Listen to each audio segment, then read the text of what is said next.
لله صلى الله على نبينا محمد وعلى آله وصحبه أجمعين.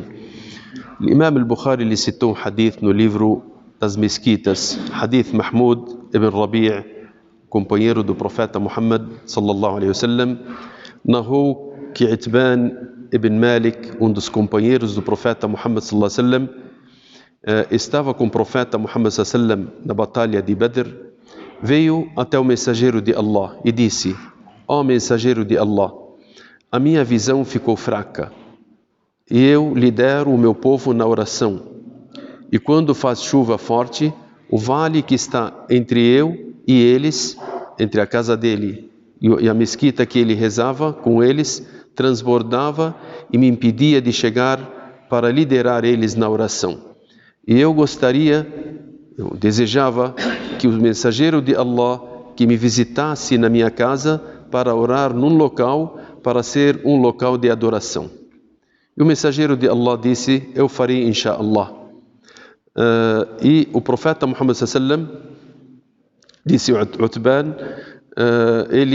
e o mensageiro de Allah e o Abu Bakr vieram até o Utban na parte da manhã, quando o sol se esquentou.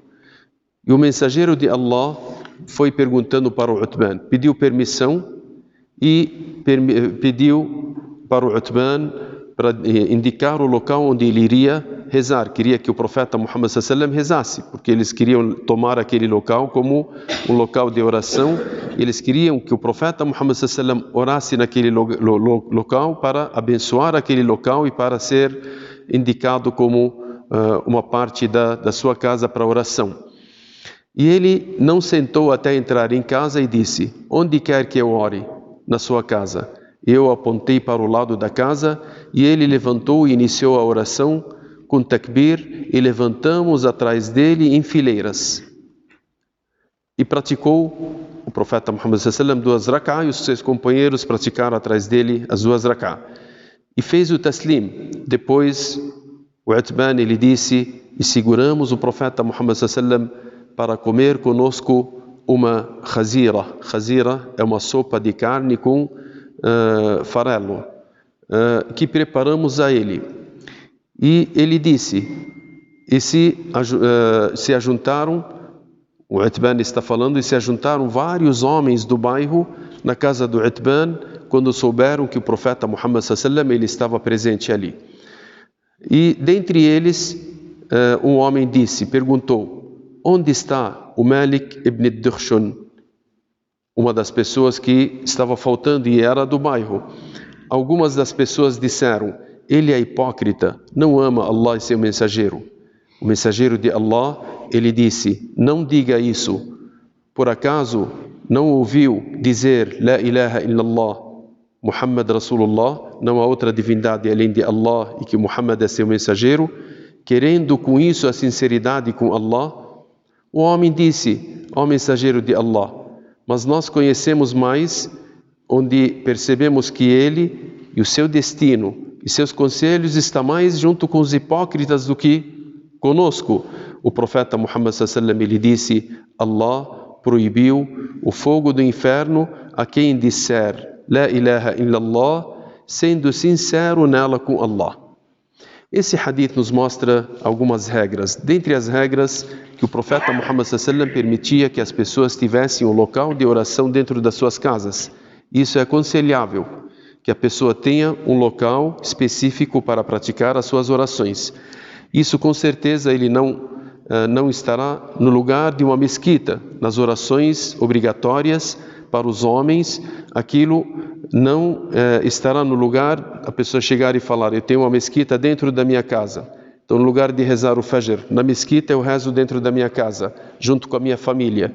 Isso não é válido como se ele estivesse rezando dentro da mesquita.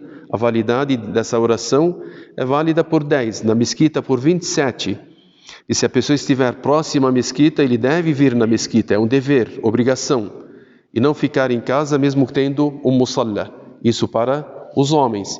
Agora, o musalla, para que a pessoa faz esse musalla? Uma, para que as mulheres, quando vão rezar, elas rezam naquele local. As crianças também. O homem, quando vai fazer as orações facultativas, a sunnah, ele faz naquele local. Então ele tem um local apropriado para ser um musalla dentro da sua casa. Só que esse musalla, ele não é igual à mesquita que você vem, porque a mesquita, a pessoa se estiver com janaba impura, ele não pode permanecer. No musalla de casa não há problema dele permanecer. A mulher também, quando está no seu ciclo, ela não pode permanecer na mesquita. Dentro da sua casa, no musalla, ela pode permanecer. Na mesquita, quando você entra, você reza 2 rak'ah de Tahiyyat al-Masjid. No musalla, dentro de casa, não é necessário. Isso não é aconselhável a pessoa fazer. Ele falar, esse é o musalla, na hora que eu entrar, eu tenho que fazer Tahiyyat al-Masjid. Não. O musalla dentro de casa não é para isso. A mesquita, em geral, não pode ser vendida. Dentro de casa, se você tiver um musalla e você vender a sua casa, você está vendendo a mesquita.